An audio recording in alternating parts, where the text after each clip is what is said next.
តើកើខេត្តខ្ញុំមុំធ្លាប់ទៅលេងកាលនងវងវែងនៅស្រុកបាទី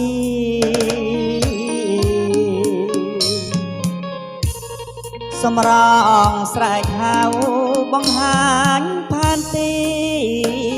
ផ្លូវជាតិលេខពីចាំចេញយាត្រា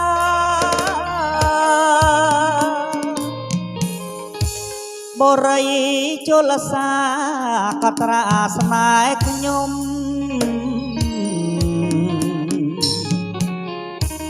ត្រាំកក់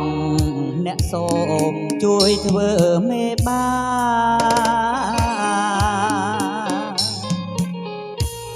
ដូនកាអូចូលរួមថ្ងៃមង្គលការជួយបាកាសាលាជូន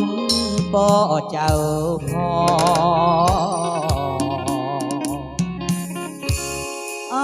ងវត្តភ្នំខ្លែងស្រីតាញសន្យាហេតុអ្វីអូនកាម្ដេចមិនប្រាប់ផងស្រុកព្រៃកាបាំងយើងធ្លាប់សាសងព្រះអង្គអើយជួយផងគេកំពុងផ្ទឹម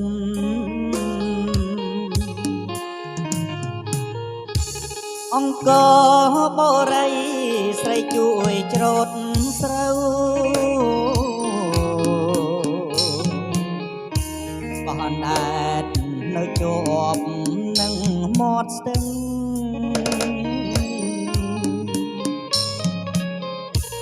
អូនភ្លេចអង្គហើយធ្លាប់យល់អង្គរឹងស្រុកគិរីវង្សជួយចាំខ្ញុំផង